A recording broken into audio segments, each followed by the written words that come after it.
పక్కనే గదండీ! అంటే పక్కలోనే రెగ్యులర్‌గా ఏమవుతుండే ఇన్సిడెంట్‌లేమన్నా? నేను చాలా ఏళ్ళ నుంచి ఇంచుమించు నేను 16 ఏళ్ల నుంచి ఇక్కడే ఉంటున్నా. హ్మ్. వాళ్ళు కూడా లాక్‌డౌన్ కంటే ముందు నుంచి గల్లీలో ఫస్ట్ ఇంట్లో ఉన్నారు. హ్మ్. తర్వాత ఇల్లు కొన్నారు. హ్మ్. మంచిగా ఇద్దరు కష్టపడేవాళ్ళు. అక్కడ పెట్రోల్ పంప్ దగ్గర భోజనం హోటల్ నడుపుకొని పిల్లోలను కూడా బాగా చూసుకునేది ఆమె. హ్మ్. ఎవరితో కూడా అంటే వాళ్ళు గొడవ పడినా కూడా ప్రతి ఒక్కరితో వీధిలో మంచిగానే మాట్లాడేది. గౌరవంగా కొంచెం చదువుకున్నట్టు కూడా ఉంది ఆమె కూడా. ఓకే. ఆ పిల్లోడు కూడా చదువుకున్నట్టే ఉన్నాడు కానీ మరి వాళ్ళ కుటుంబంలో సమస్య ఎట్లా వచ్చిందో మనకు తెలియదు. ఇక ఏ విధంగా చనిపోయిందో తెలియదు. మధ్యాహ్నం చూస్తే ఇక్కడ మా గల్లీలో ఉండేవాళ్ళు కొంతమంది ఆడవాళ్ళు పిల్లలు ఏడ్చుకుంటున్నారు.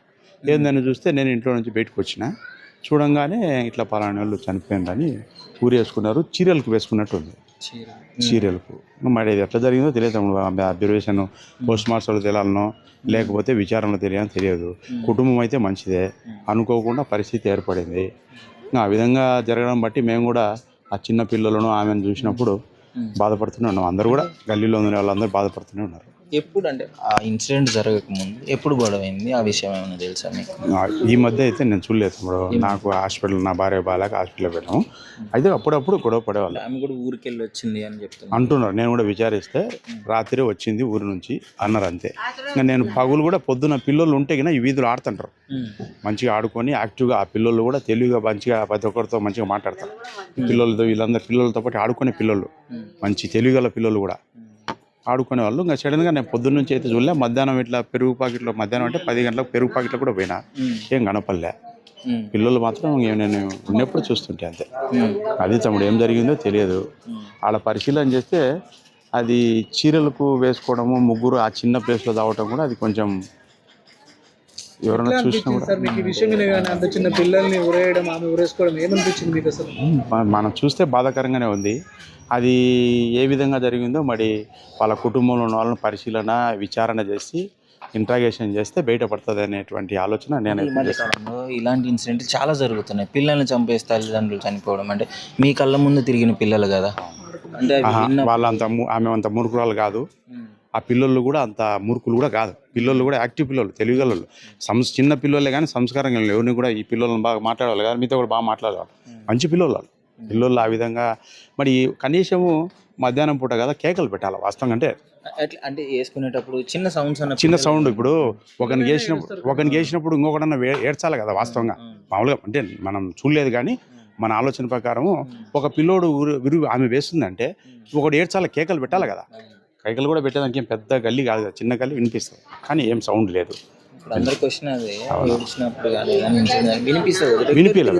వినిపించలేదు సార్, మాకైతే ఏం వినిపించలేదు. ఎవరికి కూడా వినిపించలే. అనుకోకుండా అది జరిగింది. చాలా చింతించిన విషయం అబ్బా. చిన్నపిల్లలు భవిష్యత్తులో ఎన్నో వాళ్ళ ఆమె అమ్మ నాయన కానీ ఈ పిల్లోని అమ్మ నాయన కానీ మా మనమల్ని మంచిగా చదవాలని కూడా ఆలోచన చేసినారు. ఇవన్నీ వాళ్ళ కుటుంబాలకు చాలా దిగ్భ్రాంతి. ఒక విషయం అండి, ఇన్సిడెంట్ అంతా వింటుంటే భర్త తప్పు క్లియర్గా ఉంది అని చెప్పేసి ప్రవీణ్ ఎవరైతే ఉన్నారో అతను తప్పని అంటున్నారు. అతనికి ఎలాంటి శిక్షలు పడాలంటే ఒక ఇద్దరు పిల్లల చావుకి భార్య చావుకి కారణమయ్యాడు కదా. అది నిజాలిగిన తెలిస్తే గిన సమాజంలో ఇటువంటి సంఘటన జరగకూడదు కాబట్టి చట్టపరంగా ఏదైతే విధించాలో అటువంటి అంటే అది అతను చేసాడో లేదో మనకు తెలియదు. ఒకవేళ ఆ విధంగా చేసి నిర్ధారణ అయితే అది కూడా మళ్ళా ఏదో అతను చూస్తే గిన అటువంటి వ్యక్తి కూడా మనము చెప్పలేము. పరిశీలన చేస్తే మరి ఇది మనసులో ఉన్న మర్మము మానవుల చావ చెప్పలేము. కాబట్టి మీరు అన్నట్టుగా అది చట్ట ప్రకారం ఆ విధంగా నిజంగా చేశాడు పిల్లలను భార్యను అంటే గిన చట్టపరంగా రాజ్యాంగంలో ఏదైతే ఉందో ఆ విధంగా శిక్షిస్తే గిన మరొకరు ఆ విధంగా చేసేదానికి ఆస్కారం ఉండదని నా వ్యక్తిగత ఆలోచనగా. మాట్లాడి మంచిగానే మాట్లాడేవాడు, మంచిగానే గౌరవంగా మాట్లాడేవాడు. అంటే మీరు పెద్ద మంచిగా ఉన్నారు కాబట్టి చెప్పడం జరగలేదు. ఇప్పుడు ఎందుకు ఇంత గొడవలు అంటే మనం చెప్పలేదు. మనకు అంటే వింటున్నాం కానీ మనం కూడా అడగలేదు. గొడవ చాలా సంవత్సరం కింద వాళ్ళు సంవత్సరం 6 నెలల ముందు చూస్తుంటాం కదా పడేవాళ్ళు. కానీ మళ్ళీ అంటే గొడవ అంటే కొట్టుకోరు, మాటల వరకు చూసినాం. కొట్టుకోవడం తిట్టుకోవడం మనం చూడలేదు. తాగి వచ్చేవాడా లేదా అదేమన్నా తెలుసా? నేను అబ్జర్వ్ చేయలేదు. तो टॉर्चर करते रहता, श्रावंती को आके झगड़ा करता, नाइट में भी डे में भी कभी भी झगड़ा करते रहता। ऐसे उसकी वाइफ श्रावंती अच्छी है, रात में ज़्यादा करता है, 1 बजे 2 बजे 3 बजे तक भी होता झगड़ा। बाकी सब कुछ ठीक था। गांव गई थी, गांव से आई थी रात में भी मिली, कैसा है क्या है बोले तो तबीयत उतना ठीक नहीं है, अभी गांव से आई, ऐसा बोली वो। फिर सुबह तो हम लोग काम पे चले गए, फिर सब लोग डोर मार रहा था, जब आए तो डोर बंद था अंदर से। बात करते तुम हाँ बात करता, उसके घर आती जाती। हाँ वो टॉर्चर करता, दूसरा मैरिज कर लिया, टॉर्चर करता डेली, ऐसे बोलती थी वो। और पूरे लोग देखे ना, वो आके झगड़ा करता, नाइट नाइट दोनों झगड़ा कर लेते, टॉर्चर करता। हस्बैंड नहीं, पूरा गली वाले लोगों को, पूरा बस्ती वाले को मालूम। वो बोलती टॉर्चर मत डालो मेरे को, बोलती बच्चे लोग को वो ड्यूटी भी करती, बच्चे लोग को भी देखती। एक बच्चा उसका हॉस्टल में रहता, एक घर से आता जाता, फिर भी वो टॉर्चर करते रहता। रिसेंटली झगड़ा हो गया वो गांव से आई थी, वो कल गाँव से। गांव गई थी, 1 वीक रह के गांव से कल आई थी वो। ఓకే సునీత సునీత అని పిలిచేది. నేను కూడా వెళ్ళేదాన్ని, బాగానే ఉండేవాళ్ళము. అన్న కూడా మంచోడే, బాగానే ఉండేవారు. ఆయన ఆయన ప్రవీణ్ అన్న ఇక్కడే ఉండేవాడు. ఇక్కడికి వచ్చేవాడు, పిల్లలకు కూడా వేయొట్టి పట్టుకొచ్చేవారు. కొన్ని రోజుల తర్వాత కొట్టేసి వెళ్ళిపోయి చాలా గొడవలు అవ్వాయి. మళ్ళీ రానివ్వి మారుతాడు అన్న, మిద్దరు అలా ఉంటే బాగోదు, పిల్లలు ఉన్నారు కదా వదిన అని చెప్పాను నేను ఎన్నోసార్లు.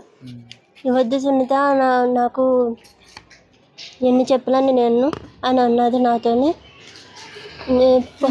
పొద్దున్న మొహం కడుక్కున్నాడు పిల్లాడు.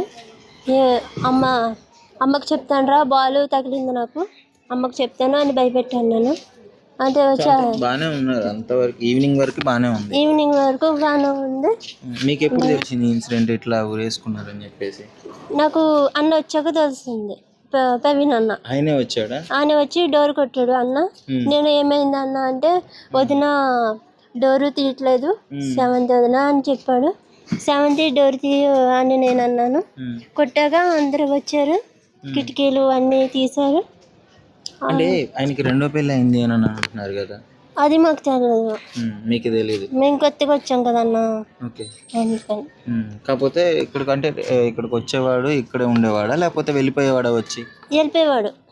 అప్పుడు ఫస్ట్ ఉండేవాడు, తర్వాత వేరేగా ఉండేవాడు. ఇప్పుడు ఒక్కడు ఉండేవాడు, పనికి వెళ్ళేవాడు. ఈమె దగ్గర అయితే ఉండట్లేదు, ఈమె దగ్గర ఉండట్లేదు. పిల్లల్ని పెట్టుకొని ఈమె ఫుడ్ స్టాల్ నడిపిస్తుంది. అంతే. ఈ మధ్య కాలంలో ఎప్పుడైనా గొడవలు జరగడం కానీ, ఏమైనా ఇన్సిడెంట్ జరగడం కానీ చూసారా ఈ మధ్య కాలంలో? లాస్ట్ 1 వీక్ 1 మంత్ నుంచి మొన్న ఎప్పుడో అయింది భయ్య, గొడవ అయింది. కైలే గారి దగ్గరికి వెళ్ళారు, భయ్య. Okay okay. మాట్లాడుకున్నారు, వాళ్ళ తమ్ముడు వాళ్ళందరూ వచ్చి, అంతలో మాకు తెలియదు భయ్య. సో ఇట్లా జరిగిపోయింది. ఈ టైంలో 3-4 ప్రాంతాల్లో జరిగింది. వయసు ఎంత ఉండొచ్చు తెలియదు భయ్య. శాంతి మాత్రం మంచిదే, పిల్లలు కూడా మంచిది. రెగ్యులర్ గా మీతో మాట్లాడుతూ ఉండేదా ఇక్కడ ఇంటి ముందే కాబట్టి? సునీత సునీత అని పిలిచేది భయ్య, మాట్లాడేదాన్ని నేను కూడా. ఇప్పుడు గొడవ అయింది కదా, ఈ టైంలో మీతో ఏమన్నా చెప్తుందా మళ్ళీ? చెప్పలేదు భయ్య, ఏమీ చెప్పలేదు. డోరు చాలాసేపు వేసే ఉంది, పడుకుంది అనుకున్నాను నేను. చాలాసేపు చూసి అప్పటికి అన్న వచ్చాడు, డోర్ తీసినప్పటికీ నేను అట్లా అయిపోయింది అలా. పిల్లలు ఎట్లా ఉండేవాళ్ళమ్మా? చిన్న ఏజ్ కదా, ఎలా అనిపించింది మీకు ఈ విషయం? పిల్లలు మాత్రం మంచివారు భయ్య, పిల్లలు మాత్రం ఆంటీ ఆంటీ అని నన్ను పిలిచేవారు, బాగానే ఉండేవారు. ఓకే.